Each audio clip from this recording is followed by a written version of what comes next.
Hey friends, I'm messing around with my Les Paul Jr. I just put a Schroeder bridge on this. It's a Schroeder solution bridge with these locking, well, I guess these are the solution studs.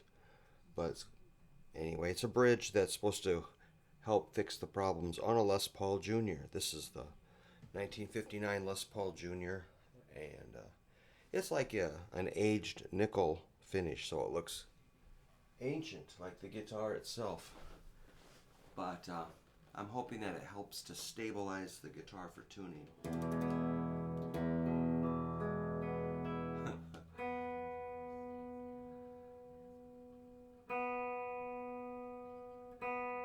This guitar's pretty tweaky,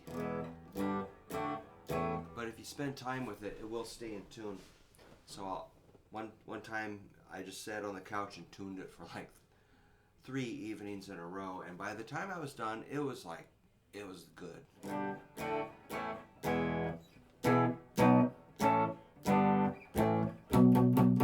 But yeah, a Les Paul Juniors are really cool. Kind of a chunky body, mahogany neck and body, single P90, less magnetic pull, and just a simple student model. Anyway, I'm kind of having fun working with it again. It's got a crunchy kind of sound. Kind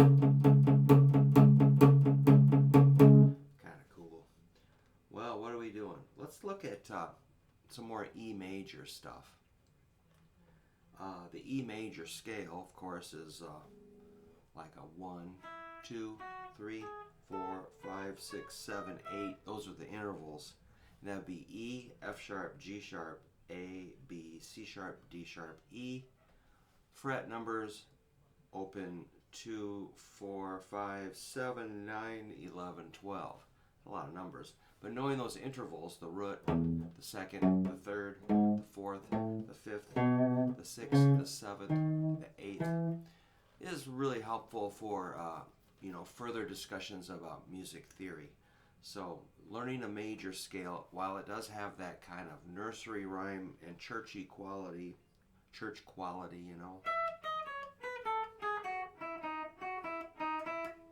kind of a bright, uplifting quality versus the minor, which is dark and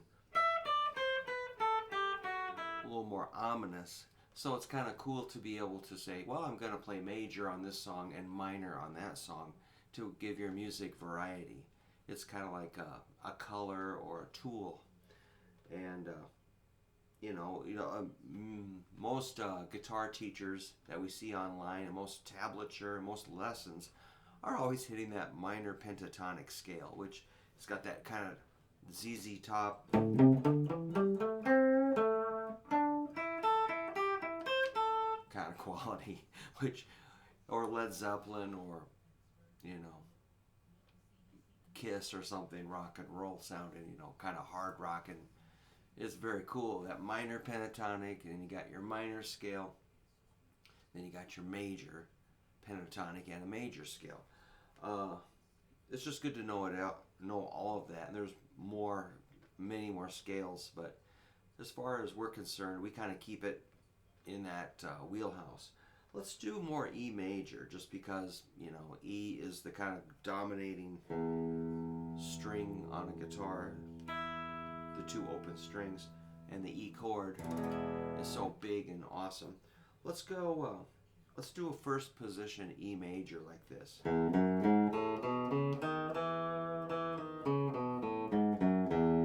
So that's using middle and pinky. So we're learning fingering too, of course. We got open, middle, pinky on the 0, 2, 4. Which might, if your index finger is super dominant, which it probably is, getting your middle and pinky to coordinate might be really weird.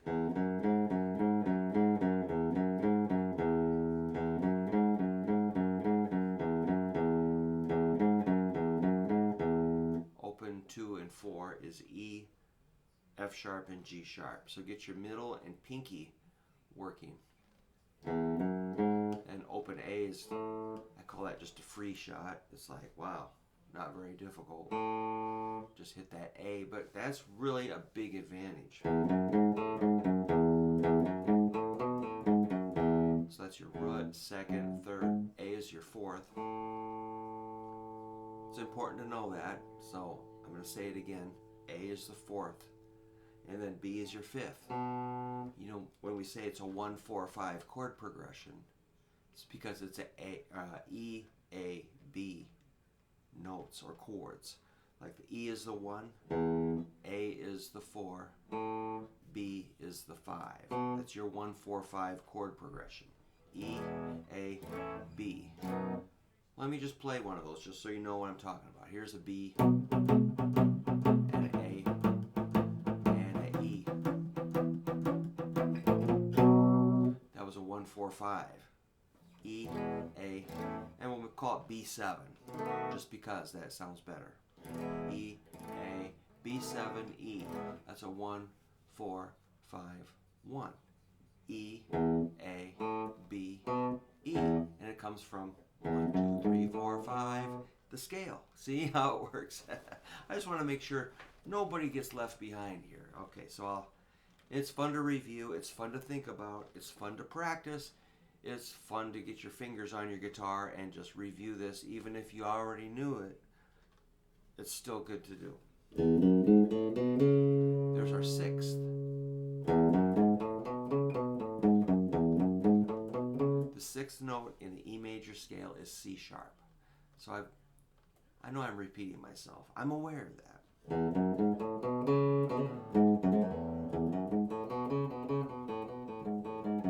So that's middle and pinky doing all the work. Get your index out of there. I see what you're doing.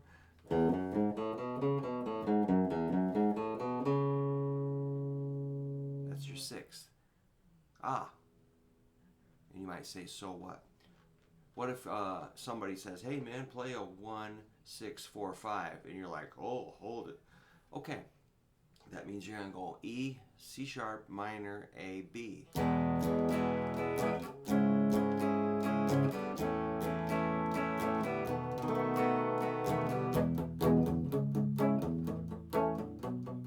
One, 6, 4, 5. 1, 6, 4, 5. E, C sharp, minor. That's, if you play it major, it's going to sound weird.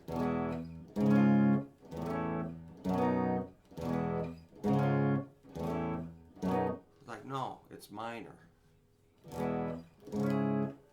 Sounds a lot smoother because that C sharp has got an F note in it, and there's no F note in the E major scale. So if we flat that F, it becomes an E.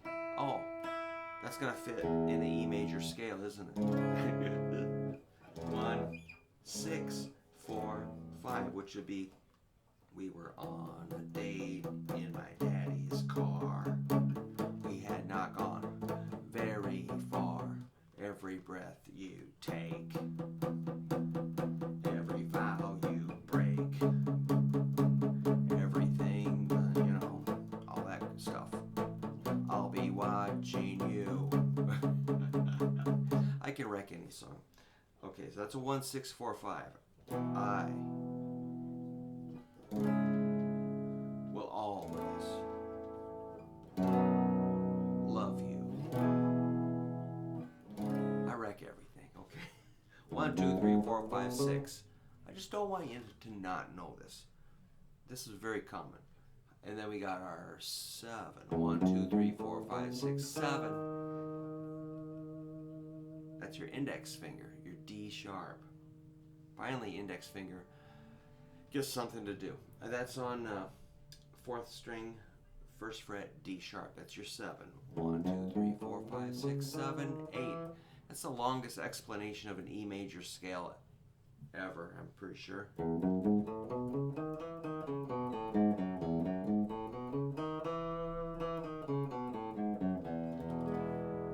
So there's a chord corresponding with each of those. If you're curious about the rest of them, E is the 1, so that'd be an E chord. F sharp is one of those relative minors, so an F sharp minor. based at the 2nd fret.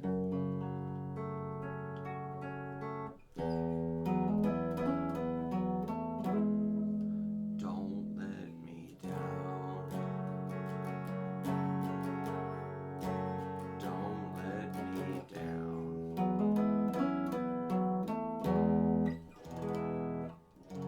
That sounds cool, doesn't it? So if you know that, you're going to be able to play hundreds of songs. You're going to understand why. You're not just going to be, wow, wonder what chord is next. You're going to even know in advance the chords coming up. You can predict it. It's like songs are in patterns. It's the 2 chord. So let's say you get with some people and they're going to say, hey, let's jam on 1 to 2 in the key of E. You're like, oh, okay.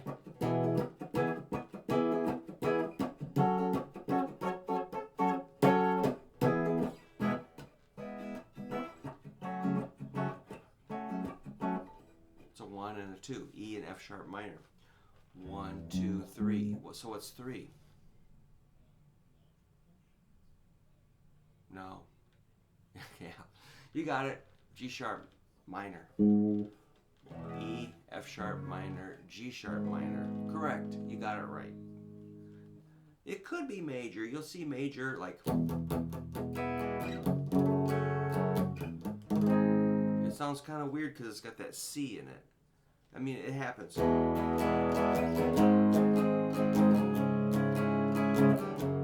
You can make them major, but they're often minor.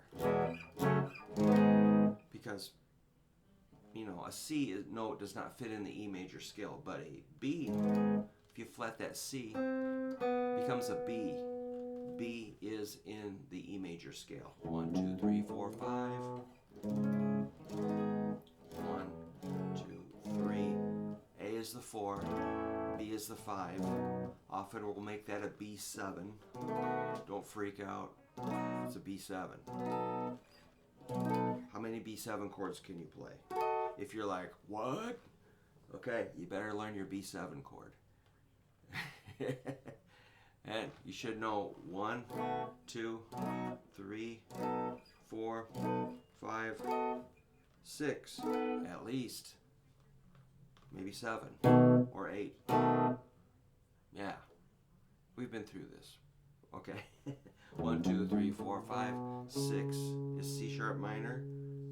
Based on the C sharp note, make a minor chord. So those are the 6 big chords of the key of E. And yes, there is one more, the 7th, which is, it shows up in Beatles songs, it shows up in church songs, it shows up in, you know, anything that's beyond just a 3-chord basher, which we love 3-chord bashers, but if you read enough sheet music, you'll definitely come across a minor, the 7th degree of the scale. 1, 2, 3, 4, 5, 6, 7. But it's a little more obscure, and I do talk about it quite a bit. Because of it being a little bit obscure and not so overly obvious, a lot of us more experienced players, we really like this one. It's got a weird name, a weird shape, and a weird sound, and it's rarely used, as these all sound really familiar and super obvious. You know, like if a student brings in a song of somebody I've never heard before, I'm like, I have a little bit of anxiety thinking, oh boy, maybe the gig is over. I can't do this anymore. Music has progressed to a point I can't understand what's happening in this, you know, at this age. I'm old. Music keeps changing. But you know what? It's always the same dumb chords. There's rarely anything that surprises me. So knowing these chords is really handy. 1, 2, 3, 4, 5, 6. But the 7 is weird. Let's see if I can remember it. Yeah, here it is. Okay, that's an D sharp minor 7 flat 5. D sharp minor 7 flat 5.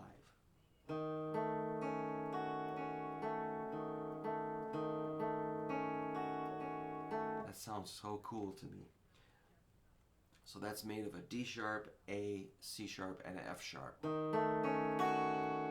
That's D sharp, A, C sharp, F sharp. If you had 4 friends that could sing, you're like, okay, let's sing a D sharp minor 7 flat 5. Okay, you hit the root, you hit the flat of 7, you hit the, what's that?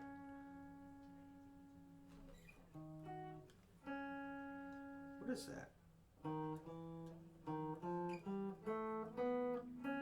That's this. I don't even know.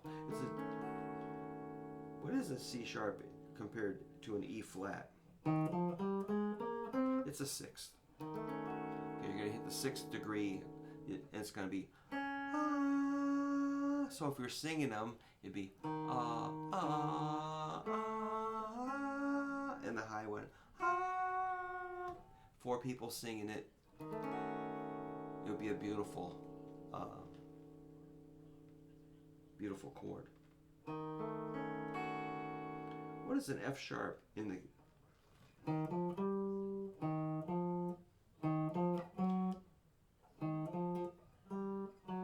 It's a flatted 3rd. It's a minor 3rd. To an E flat. Alright, it's a weird chord.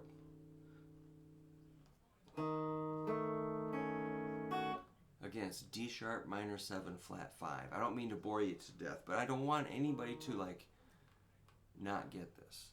So that's why I'm going kind of slow.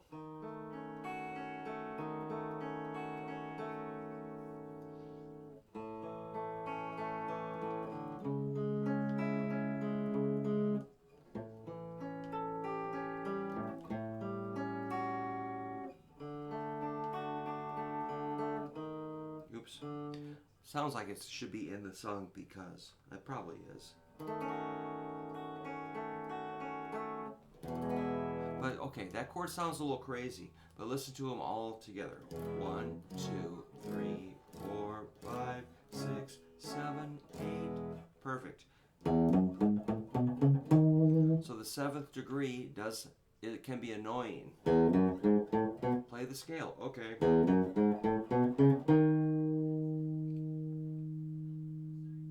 Yes. That 7 has got a lot of suspense and kind of tension loaded into it. That's why it sounds weird. And there's a chord that corresponds with that degree. 1, 2, 3, 4, 5, 6, 7. And then you resolve it. Oh boy.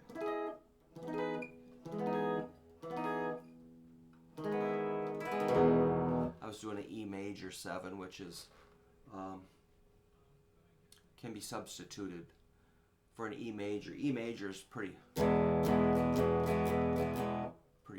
obvious. If you make an E major 7, it's just like adding a little color to that chord.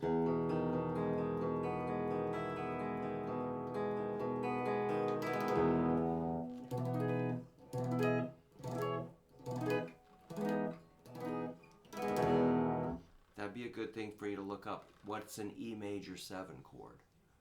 I mean, I could show you, but I think you should. I'll give you one. All you do is flat. You flat the root to a 7th. E major 7. It sounds kind of bizarre. It's very weird. And you're like, what happened to your chord? You know?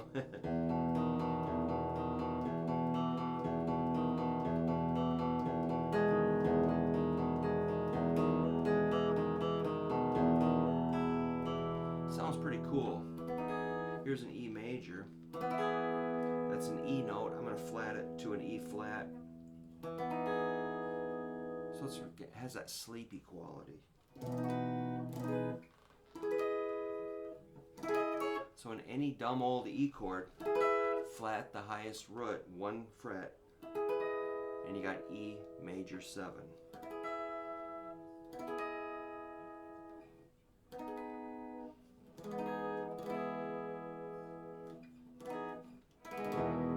let's see how this guitar is holding up.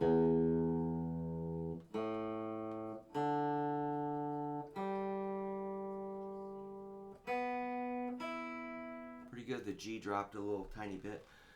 People get pretty mad at me if I'm out of tune, so I don't want anybody crying. All right. Well, there you go. That's introducing this Schroeder bridge, and I think it's pretty cool. Looks good. Looks well made. It was not cheap, but if you have a Les Paul Jr. and need a better bridge, I would recommend the Schroeder Solution bridge. It's pretty cool. All right. Well, we might be getting a new kitty today, so I'm kind of excited.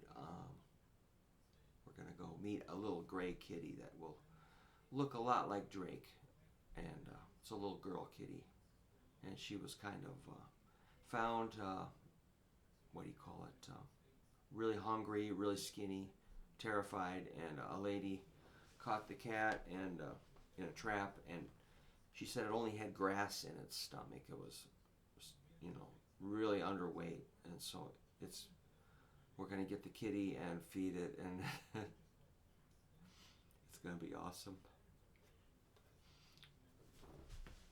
Take care. Thanks for hanging out.